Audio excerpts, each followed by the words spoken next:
Good evening. I'd like to call the May 26, 2020 regular City Council meeting to order.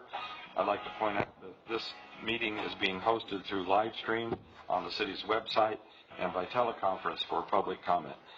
City staff is at an off-site location participating through video conference. If you're joining through teleconference, please mute your phone to prevent noise interference until you provide your public comment. Due to the structure of this meeting, I'd like to remind council to have the microphones turned on in position so the audience can hear. Deputy City Clerk, may we have a roll call, please? Councilmember Meyer? For a menu of available commands, press star 1. There is one other caller on the call. Here. Mayor Pro Tem Krupa? Here. Mayor Brown? Here. Yeah.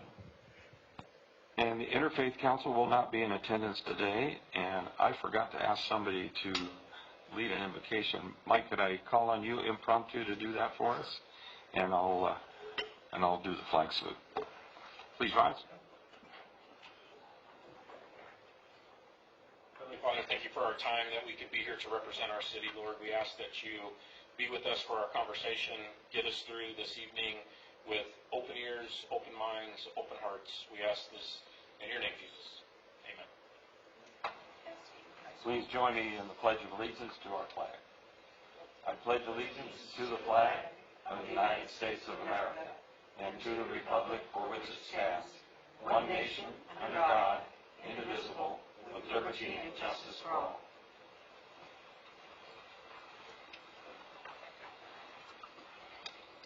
We will now move to the City Attorney's report on closed session. City Attorney Tom Jex, can you give us a report on the closed session? Thank you. The City Council met in closed session with respect to both of the items on the closed session agenda. Direction was given to staff, and there is no reportable action on either of the items, and that concludes the report. Thank you very much, Tom. We'll now move to communications from the public.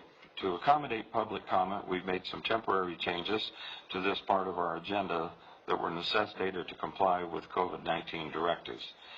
There is a temporary 2-minute per person time limit on all general public comments on non-public hearing items. All who wish to speak, including council members and staff, need to be recognized by the mayor before speaking. Members of the public shall comply with adopted rules of decorum, Resolution 4545, a copy of which can be requested through the city clerk's office. You may also fill out a form and submit your comments online at www.hemet.ca.gov/councilchamberlive, and it will be read aloud. Submittal must be done before 2 p.m. the day of the meeting. For those who wish to join by teleconferencing, you can do so by calling 888-585-9008. When prompted, dial 768-176-038. You'll be asked for your name prior to speaking. As a reminder, when you join us by teleconference, please mute your phone to prevent noise interference until you're given time to provide your comment. Please state your name and the item that you're commenting on before speaking. After the conclusion of communications from the public and the public hearing item, the public teleconference line will be deactivated. The public is encouraged to watch the live stream at hemet.ca.gov/councilchamberlive. So we have public comment for items listed on the agenda, consent and discussion items. Is there any public comment for items listed on the agenda? Deputy City Clerk, were there any electronic comments? No, Mayor, there are no electronic comments submitted. Are there any members of the public participating through teleconference that would like to comment on any consent or discussion items? There's no one on the line, Mayor. Okay. Moving on to item 11B, public comment for items not listed on the agenda but within jurisdictional matter. Deputy City Clerk, do we have any electronic comments submitted to be read aloud for non-agendized items? No, Mayor, there are no comments submitted. Are there any members of the public participating through teleconference that would like to comment on any non-agendized items? No, Mayor, there's no one on the line. Okay, then we'll move on to item 12, a public hearing. City Council procedures for public hearing will be as follows. Staff will provide a report and clarification of items presented. Public hearing will be open for comments for those in favor of or in opposition to the item, followed by rebuttal to any comments made. The public hearing will be closed. City manager may respond to questions raised by the public. The public will not have an opportunity at that time to respond. Discussion will be brought back to the City Council for direction or action. So, do we have a report on tonight's public hearing item? Steve Larissa, are you on the line? I am. I'm on the line. The screen is frozen with the camera, but I will do my best to describe what we got. Good evening, Mayor, members of the council. Before you tonight, this item is a public hearing to hear the TUMF CCI increase, basically the consumer cost increase. Back in 2002, between 1999 and 2002, the city, along with 14 cities or 13 other cities within the Western Riverside Council of Governments region, decided to form a group that would identify the need for increased capacity along arterials and other highway segments, not controlled by Caltrans. So the TUMF was born, the Transportation Uniform Mitigation Fee.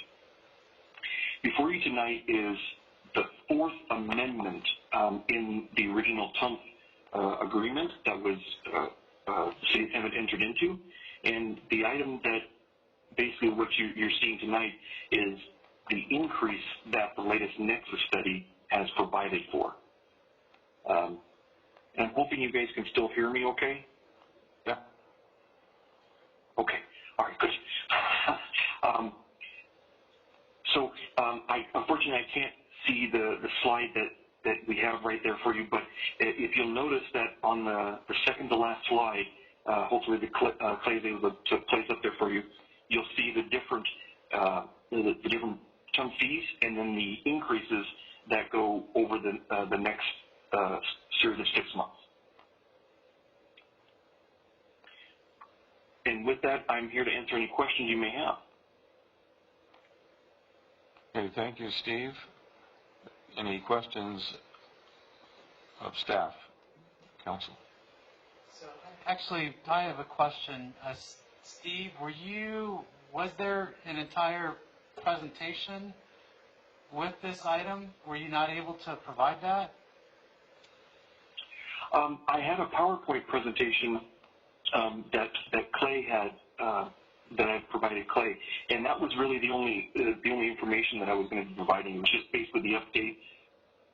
So the update to show the slide cost. that has the table with the current TUMF, and then the TUMF as of July 26, 2020, and then the TUMF as of January 1, 2021. That's the only slide that you had, correct? Yes, that is correct. Okay. So the proposed rates that are included for the July 26, 2020, that's what the council will be deciding on tonight, correct? Well, you'll also be deciding on, by approving the resolution, you're agreeing to the increase that's occurring starting July 26th as well as January 1st of 2021. Okay, so the council will be talking or deciding on those two items which are included in the staff report, correct? That is correct, yeah. Thank you, Steve.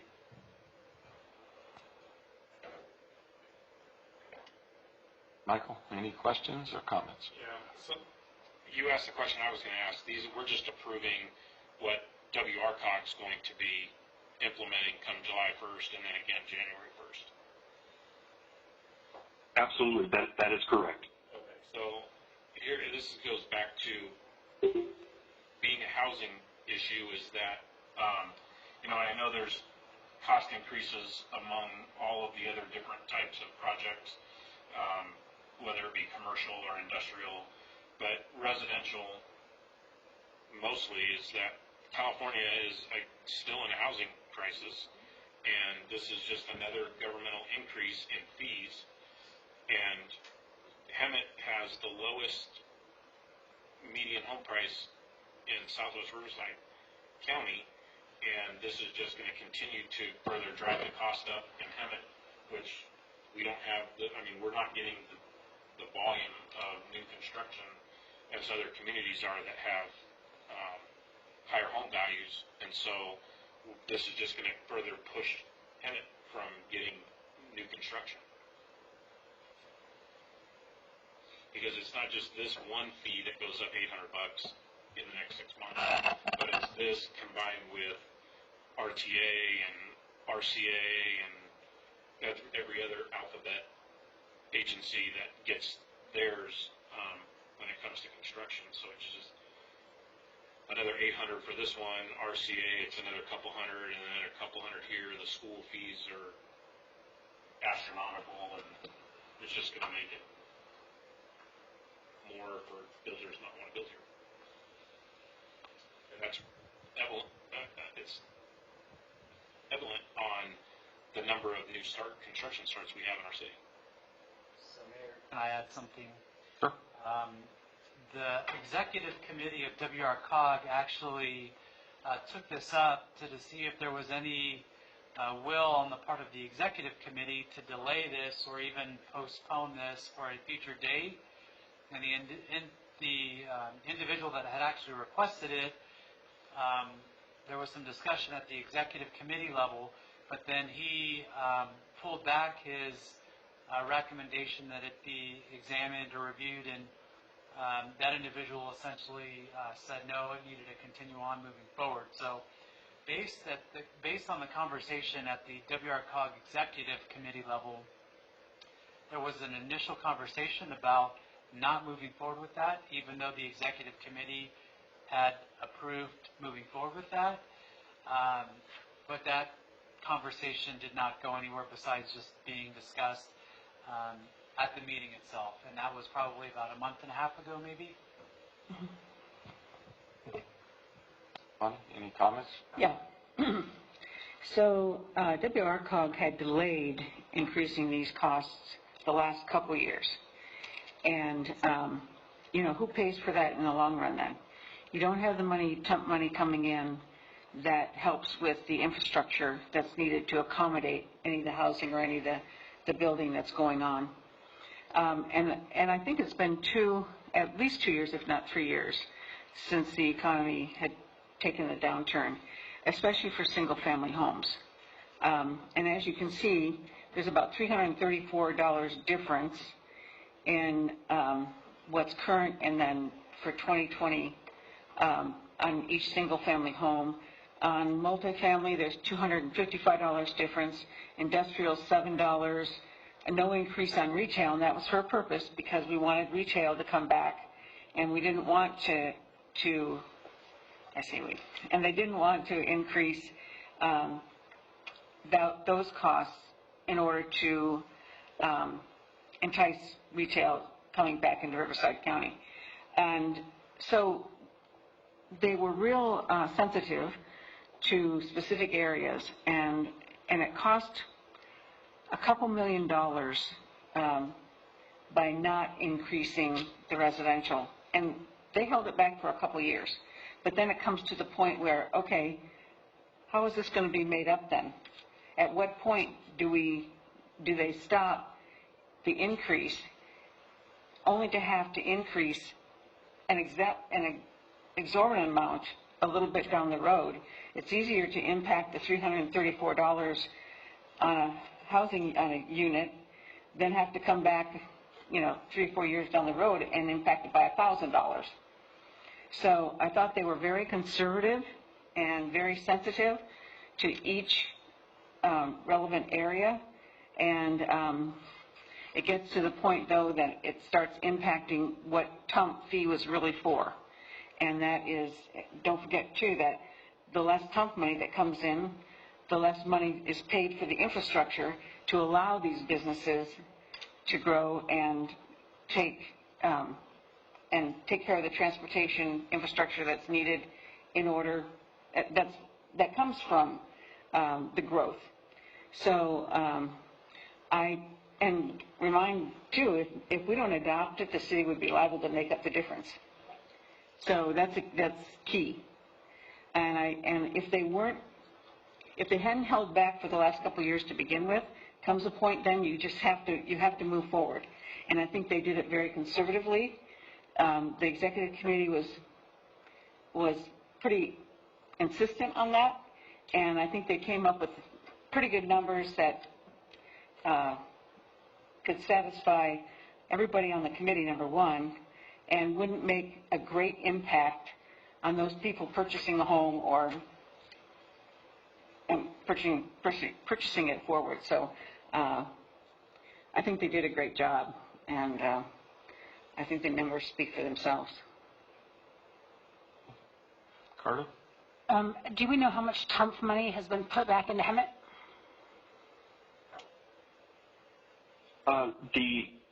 The latest 5-year tip, I'm sorry.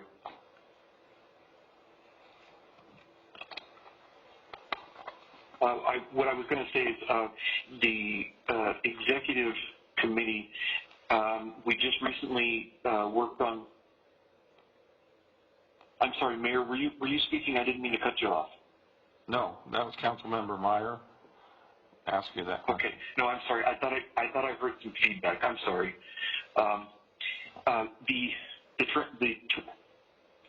The latest 5-year tip, the Transportation Improvement Program, it doesn't show how much money has been put back in, but it does show how much money we're going to be getting out over the next 5 years.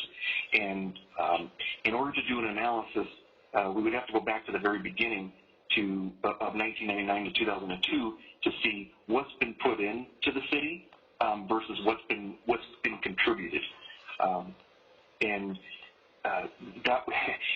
It's not an easy balance to figure that out because there are some agencies that I've seen within WRCOG information that are basically donor cities and some that are not donor cities. But I would have to go back and calculate to see what's been contributed by the city versus what the city has received.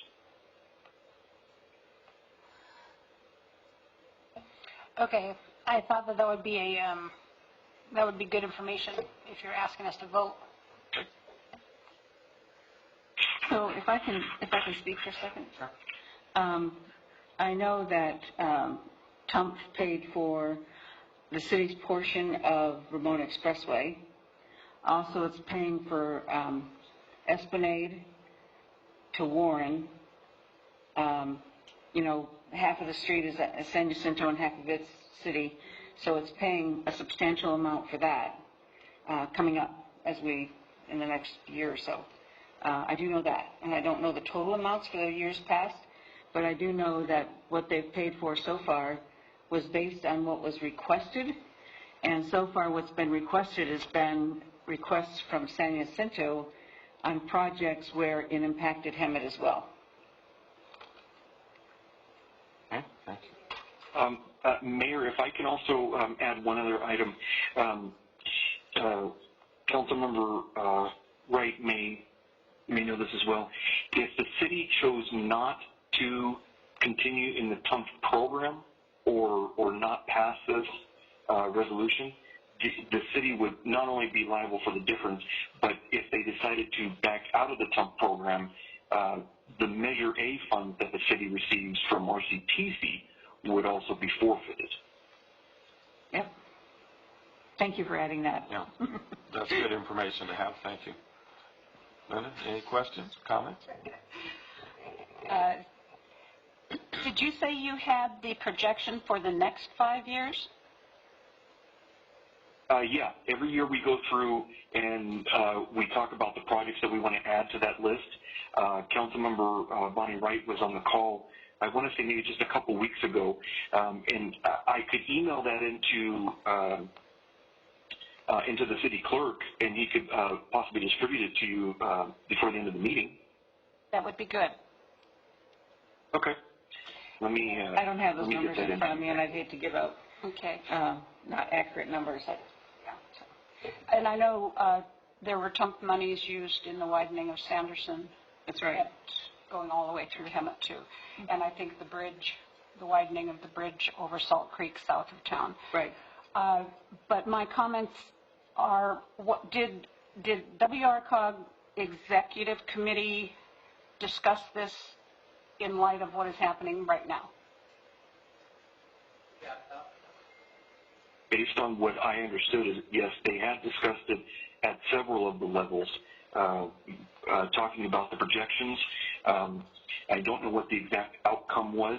I know that all of the different funding sources that the city receives as far as the engineering improvements, whether it's Measure A or SB1, we have revised our figures to be 25 to 30% less to be consistent with what the agencies providing the funds are. However, as it states in your agenda packet within the report, I think it still shows that that TUMP still has about $843 million in revenues is collected over time. Our zone, which is the San Jacinto Hemet zone, still has adequate funding over the next 5 years to do the projects that are identified within our zone. And that has been revised based on the current COVID situation. Okay. My other question deals with the actual staff report. And, you know, we went through this before, shortly before the downturn in the economy was before I got on council, and WRCOG had made it a choice for cities that they could either do the increase that came out, I think, like in 2007, or they could not do the increase, but again, they would, when the, quote, economy came back, they would be responsible for filling that gap. And I know both Temecula, Menifee, and I believe it was Lake Elsinore had a real hard time playing catch-up. Hemet elected to go with the increase at that time, and while there still wasn't any, there wasn't any much building going on, we didn't have to make up that lump sum at the end of that program. But in the staff report, it says that the new schedule starting July 26th and continuing until December 31st of 2020 would be, and then phase 2 beginning January 1, 2021 and continuing until June 30th, 2021 would be the next. What happens on June 30th of 2021? Well, currently, as it goes further in the report, the Nexus study has to be updated every 5 years, and it is anticipated that the adoption of the next Nexus study will be in the 21-22 fiscal year. With the likelihood, and this is a question, not a statement, with the likelihood then of not being implemented until maybe 2023 or later, depending on the economy? And I know that's looking at your crystal ball. Yes. Let me pull that crystal ball out and see if it goes. Unfortunately, I have to keep my wit about me, or else it goes nuts sometimes. During the last time that the Nexus study was done, it was originally done, and I know I'm taking a step back, but it was originally done in 2015. And that's when I think Mayor Pro Tem Krupa, you had commented that that's when you came on and noticed that they had delayed it an extra year. Maybe. I could be. No, you're talking about way back when in 2012. I think. Way back. Sorry. Point is that there was a delay of about a year or so in the 2015-2016 adoption because the rates were a large increase again. That's right. And so that was delayed. Yeah. Okay. I just wanted so to. Likely, even though. Oh, go ahead. No, I just wanted to make sure that was brought out, that these things are continuing, and there are times when WRCOG, because it's based, the makeup is people from all of our cities, have said that an increase was due, but considering the state of the economy, that those increases were held in abeyance until, quote, the economy rebounded. The issue that always comes back, and we had this discussion at RCTC because they're estimating TUMF is going to take an $11 million hit. And Rusty Bailey from Riverside said, oh, that's not right because construction in Riverside is going gangbusters and we're pulling this in and pulling this in, and it's like not all of Riverside is Riverside City.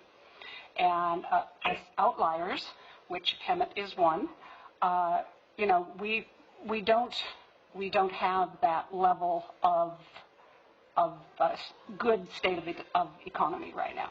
And this is absolutely right. It's going to hit us, I think, harder than many of the cities, but the way all of these JPAs and everything is they're all worded and structured that if you don't play the game, you get penalized, and we can't afford to be penalized. Well, too, though, Linda, we don't have most of the TUMP money for some of these other cities go to interchanges. I mean, to the overpasses and big, huge construction projects, not just road. And so we don't have those That access. We could requirements do a because we don't have them flyover here. between Hemet and San Jacinto. Huh? And let's do a flyover between Hemet and San Jacinto. So most of them are the interchanges and freeway access and egress and such. So we don't have that. So our requests are much lower than some of these other cities like Wildemar and Menifee and Murrieta. So and basically ours are our road construction. Like Ramona Expressway and Esplanade, like and Warren, like what's been happening now. So anyway, I'm done. Yeah, but it's one of those things. Yeah. The rock and the hard spot. You had touched on something that I had said at the last council meeting that I wasn't here at, about the level above us always has a way to force us to do things we don't necessarily want to do. I do want to point out that I do understand that there is a need and a necessity that for the program, and I know that it does have a benefit to residential development. Mm-hmm. I know there is a benefit to it because then it allows people to get to and from their new houses. So I understand that. But I have heartburn on driving the cost of housing up because of the fact that the state doesn't want to pay their share to Riverside County for whatever reason. And that, the interchanges and those should be paid for with state and federal money. But they have on the interstates because those are interstate highways. on a $300,000 house, talking $234. I mean, it's like I know. It's like it's minor, but when you've got this one over 30 years, no less. Yeah. But they all add up. Yeah. Oh, I understand. But I have to tell you that WRCOG has been extremely sensitive to all these areas, and again, delaying the increases for a couple years for that reason, at the request of the executive committee. But the point being is that they've been as prudent as they can under all the circumstances, the economy, everything. And I feel that the increases are extremely minimal for where they were going to be, number one, and what was then settled on and then agreed upon by all the cities on the executive committee. It doesn't heartburn. No, it doesn't. No, Heartburn is still there, but that's one of the benefits of participating in a JPIA because we have representation on the front end. It comes to us in a decision point at this stage, but we've collectively had the opportunity to input along with the other WRCOG participating cities. So, if there's no further comments or questions, one more. So, as much as I hate voting for an increase on any cost, right, for COVID, because of COVID and everything else, everybody's taking cuts, and so that's the hardest part. You know what I'm saying? Mm-hmm. But at least those projects that you even said are things that have really impacted our community and have probably been needed for years and years and finally being addressed. So, I don't know, I guess that's a little bit comforting. And the shining light is that retail and commercial aren't exactly. Exactly. So, Mayor, can I add something? Yes. I wanted to follow up on Councilmember Meyer's question. I pulled up the TUMP 85 projects that have been done throughout western Riverside County, and I'm just looking at the Hemet community projects. Sanderson Avenue widening between from Stetson to Dominagoni, $1.9 million that was contributed by WRCOG. Sanderson from Acacia to BNSF, $1.3 million. The State Street widening, $916,594. and then Sanderson widening between Menlo and Esplanade, $3.2 million that was contributed by Sanderson was a big recipient in getting that one widened on pump fees, so yes. So if we're at that point, I'd like to move to approve. Well, we need to do the public hearing. Oh, that's right. So Oh, yeah, it's a public I hearing. will now open the public hearing. Are there any electronic comments submitted? No, Mayor, there were no electronic comments submitted, nor are there any members of the public on the conference line. Okay. So I will close the public hearing. Any more comments from council? And if Huh? Now I'll make the motion to approve this item. okay, I have a motion to approve. A second?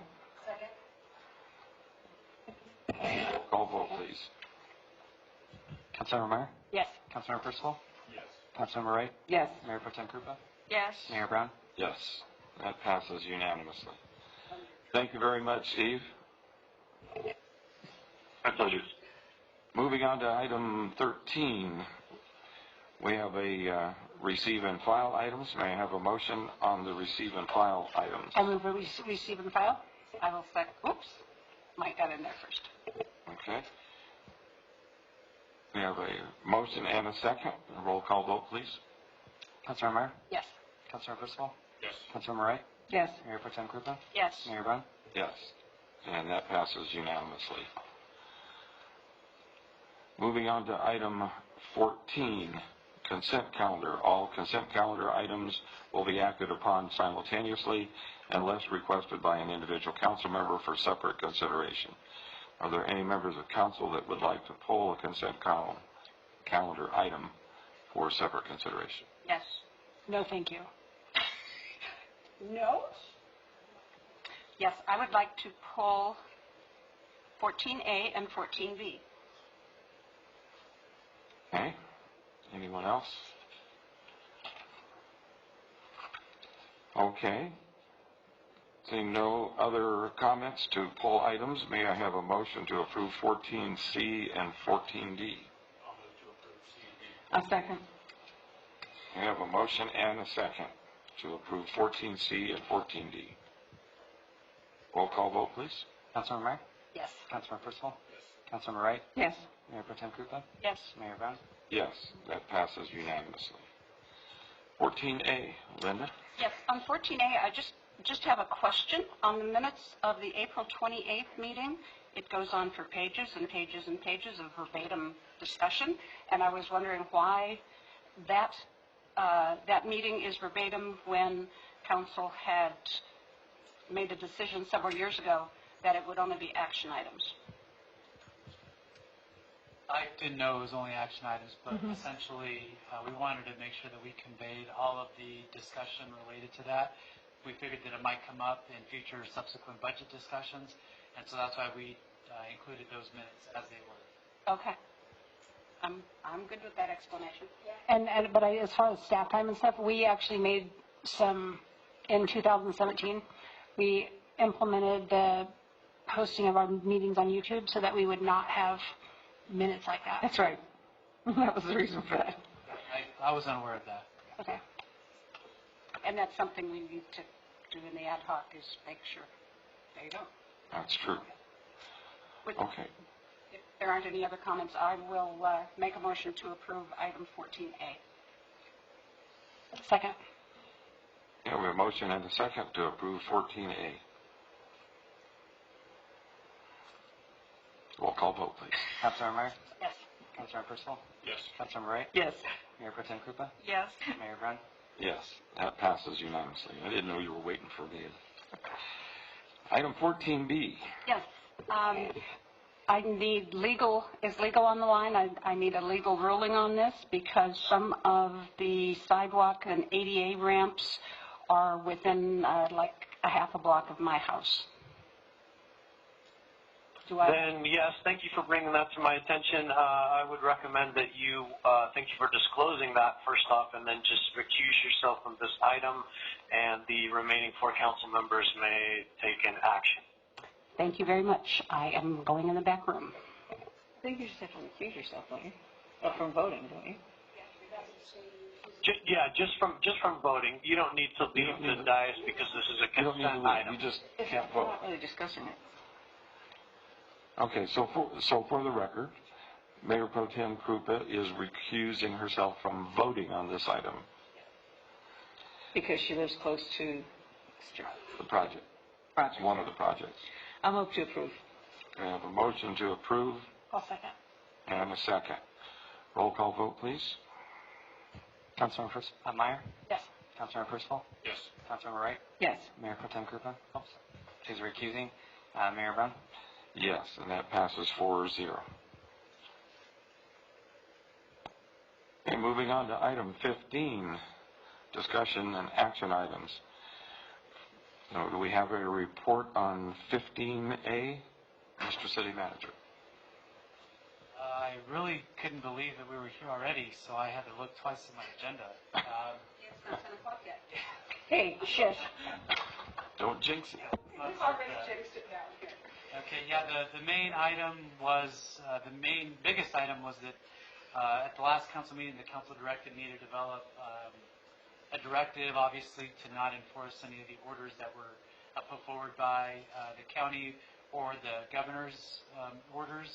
And so that directive has been provided to the mayor and the council for reference, and we have provided that to the rest of the businesses, individuals that call and ask for that as well.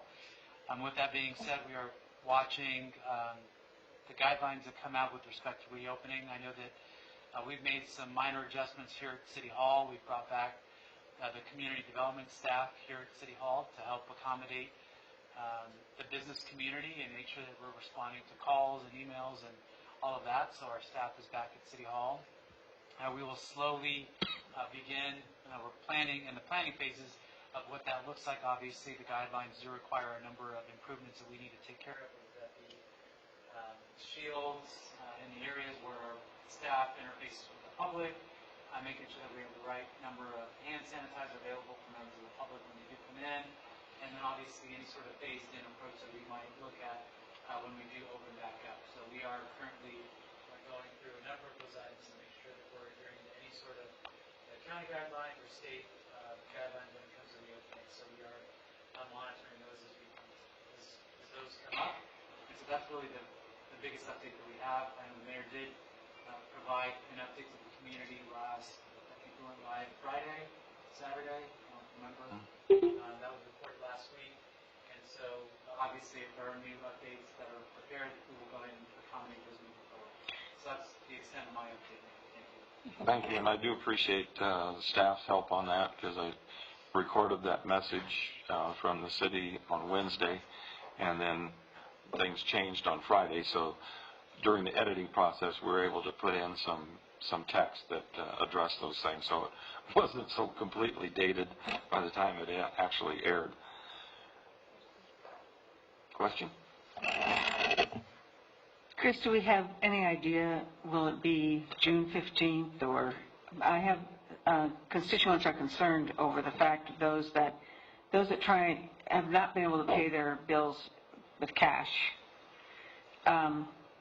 That has become very burdensome, and so I wondered if you could tell me when, in fact, you have some idea that the city will be open up to take payments, cash payments. Our best recommendation for individuals that pay with cash is to get a cashier's check. That's the preference money order. The city still accepts those as forms of payment. That's the best that we can do on that. In terms of a hard deadline or a hard reopen date, I don't have that, but I know that in my communications with other cities, they are looking at phased-in approaches, kind of how we did when we, if you recall back in March, when we started minimizing interaction with the public. We'll probably take a similar type of approach where we phase in, make sure that we've got those barriers. A lot of that is dependent upon how fast we can get those from different vendors that provide that. So I don't have a hard deadline yet, but we need to put some orders for some of those items moving forward. Okay. Question? as regard, you mentioned like the protection shields at the counters and stuff. Do we still have all of that plexiglass that was installed at the counters several years ago that we took down that maybe we can cut and reuse?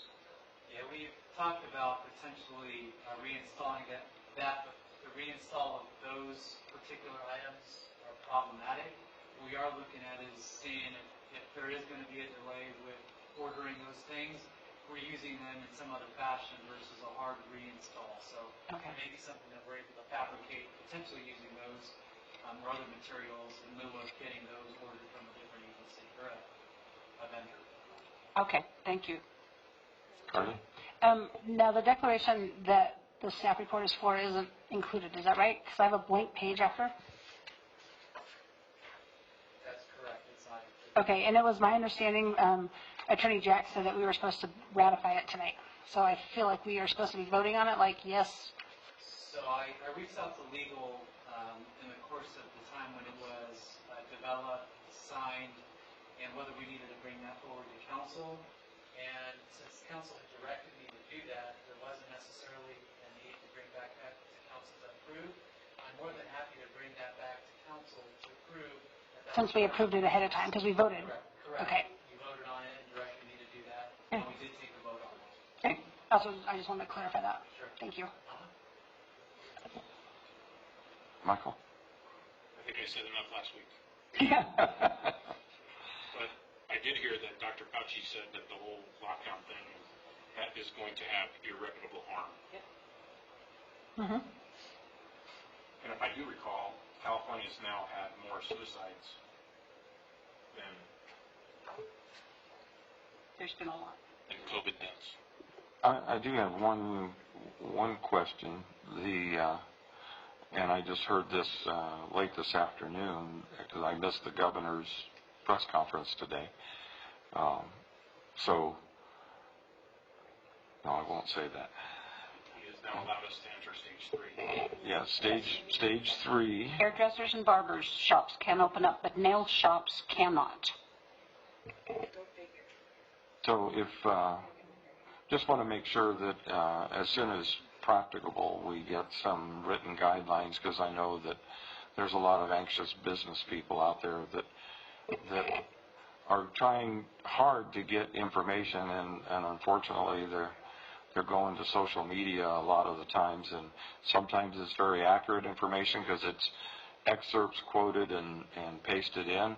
That's good, but an awful lot of interpretation goes on too. So as best as we can and as quickly as we can get some good information out, maybe through the chamber. I know I was contacted by Yolanda because she said all of their calls are being forwarded to her, and she wanted to make sure she's giving accurate information out to businesses that are making inquiries. And I basically referred her to Riverside County Health website page because they've got a number of links that she can refer to for accurate information. But well, and part of the problem is like when the governor keeps changing his mind every day, it's impossible for everyone to keep up with everything. Very fluid. I mean, I had a business owner in my district who got a call the very same day that he opened restaurants up for seating, telling them that they've been reported. And he said, didn't you watch the news? Didn't you see what happened? And they hadn't heard yet, and they were calling from the Department of Health.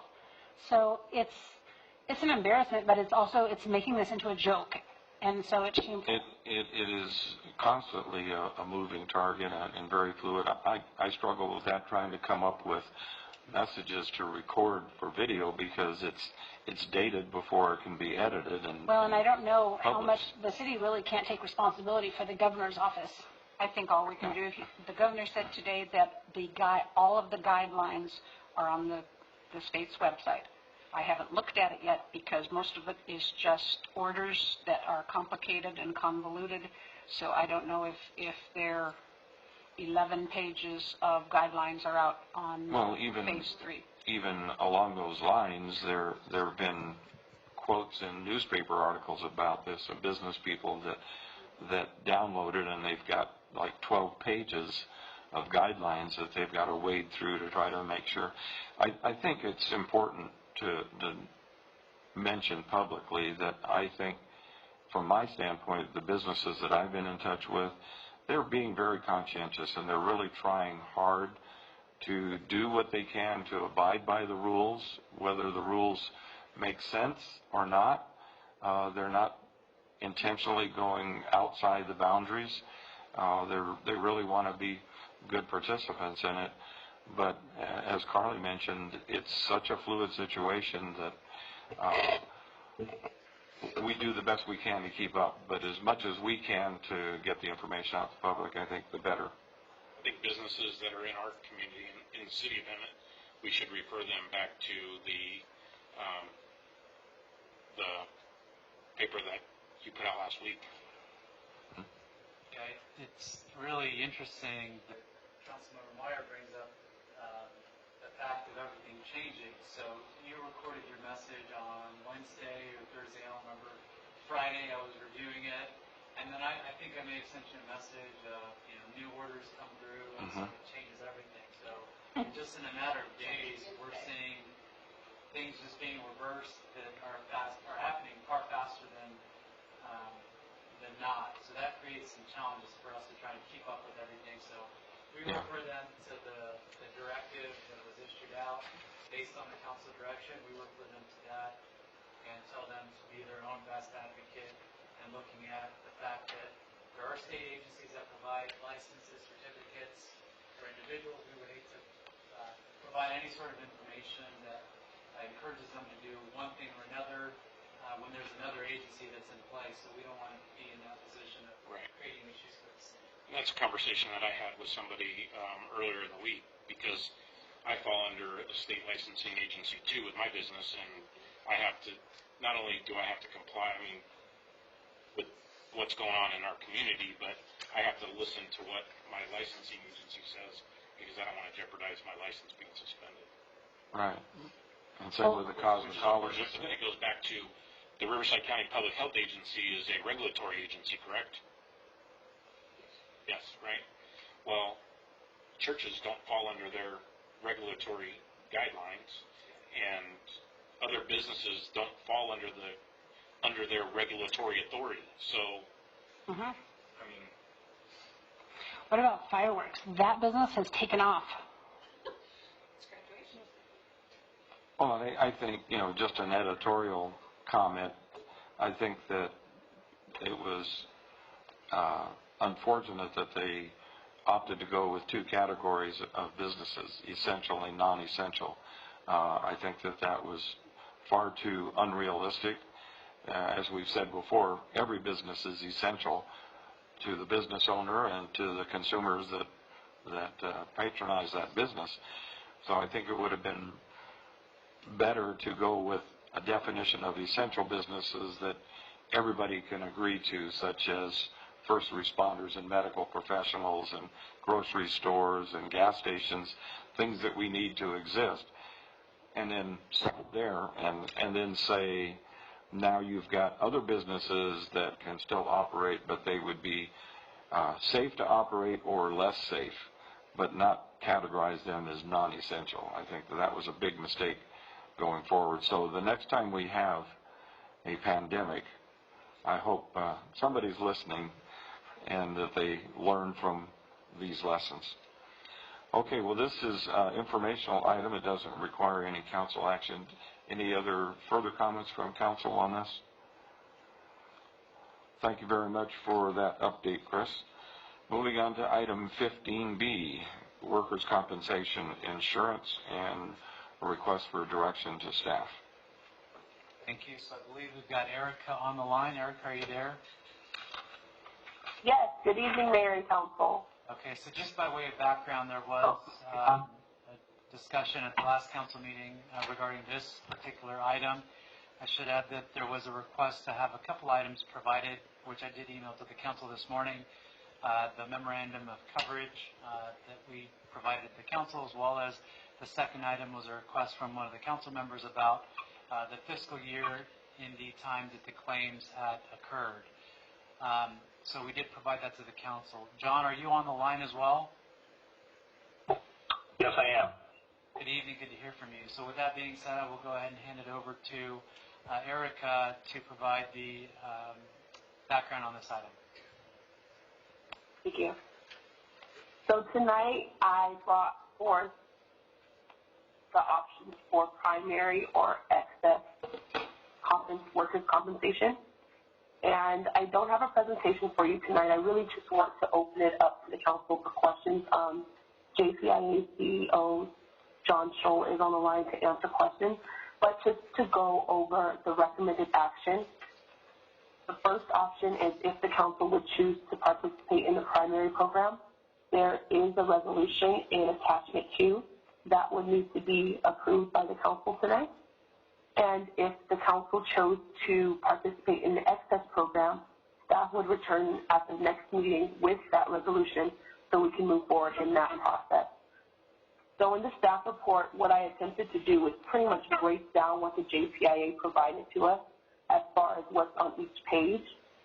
And really, it comes down to what Councilmember Meyer alluded to at the last meeting, and that what approach to risk do we want to take? Do we want to be entirely sure that all of our claims are going to be paid in an exceptionally high year or an exceptionally low year? We can choose that primary program.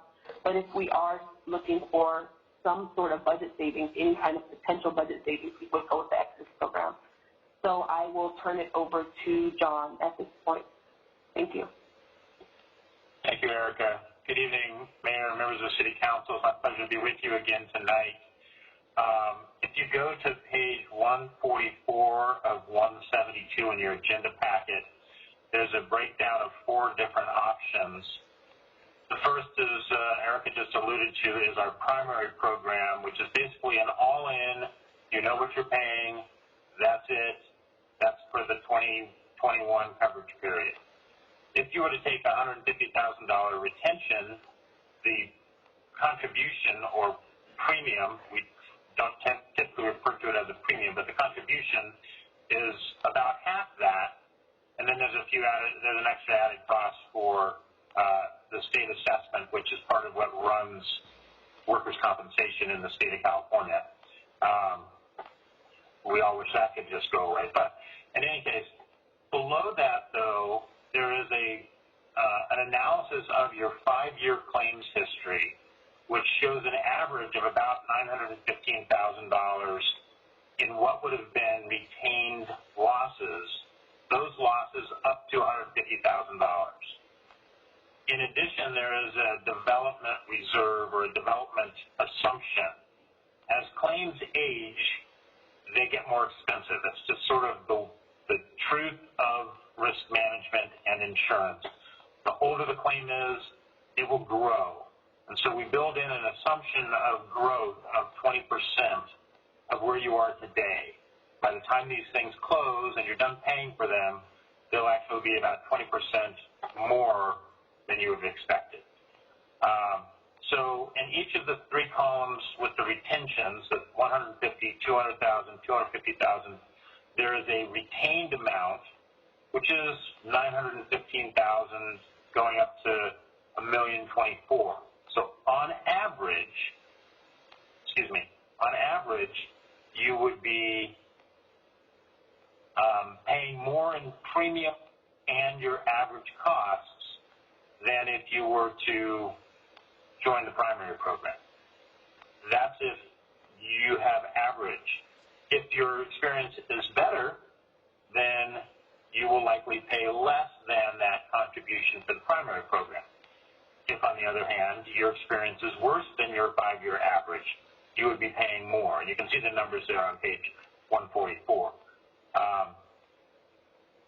The difference from an administrative standpoint is in the primary program, you pay 1 contribution, we fund everything from there. With the excess programs or the retention programs, you make a contribution, but then you also have to fund a separate account that the third-party administrator will take money from to pay your claims on a monthly basis, and then you'll have to refresh that or refill that account as funds are drawn down. It's a bit more administratively challenging. On the other hand, you don't have to fund it as high at the very beginning as our primary program contribution. Now, I will also add, which I don't recall if was shared at the last meeting, the California JPIA is in response to the COVID challenges that are facing all of our members. We are setting up an installment payment plan so that only half of your contribution is required July 1, and then the second half is due January 1 or on or about. So with that, I think I'll stop talking and allow you to ask questions, and I'll try to respond to them as best I can. Hey, thank you, John. You want to go first? Sure. Okay, go first. All right. So, John, for the primary program, you have almost $2 million, right? And that's after analyzing. I'm having a little difficulty hearing you. Is that microphone on? No, it's my mic. Sorry. Okay. So for the primary program, how confident are you in the $2 million covering everything? I mean, I know this is what you do. Do you make mistakes? Well, we will come back. We will not come back to you for more money. If it's not enough, we will fund it out of our reserves for adverse development. If it's more than enough, we'll add to our reserves for adverse development for some future year that doesn't go so well. But so that is your number, period. And that's from analyzing what we've given you, right? Correct. Okay. Now this is for my fellow council members, not necessarily for you because we haven't had you all this time. But if you look at page 145 that was emailed to us today, we have the list of claims, right? So the total incurred amount is, just so that we all understand this, the total incurred amount is the amount that, say he broke his arm in 3 places, and so they anticipated like 400 surgeries coming up in the next 5 years, and it's going to cost $681,000. So that is the incurred amount. That is not the amount that we've paid. We've paid $205,000. Well, actually, we probably incurred, so we paid. But the $476,000 is sitting in the bank, is sitting in the insurer's bank, not our bank. And so this claim was 2014-15, and that's money right there that we won't ever get back if nothing else happens on that claim. Correct, Chris? So when you look at this chart, that is interesting, and you add all this up, and I've got it on a different document, so I'm going to pull up another document here. The total in the reserve amount right now is $1,627,546 of money that we'll never see again, but that never got paid out on these claims because we incurred it, but we didn't pay it. That's the trick of insurance. I'm just going over these things, and I know you weren't. This wasn't you, so I'm just talking. I'm making sure that we're all on the same page. May I interrupt just one? Sure. To note one thing. The column that says status is also blocked out for you, I see. Mm-hmm. And maybe you have an unredacted version that you got this morning. But many of those claims are still open. So despite if they have a reserve, that means they're still open. So there's still a likelihood that some of that money, if not all, or potentially more than that amount of money, could be paid out. So. But you would hope after. Not necessarily. Yeah, there's some old claims on here from like 2010-11 that still have reserve amounts. So I don't expect you to answer for those, but I do know that they're here. Yes, I'll share with you that we have claims that are still open that are over 25 years old because we just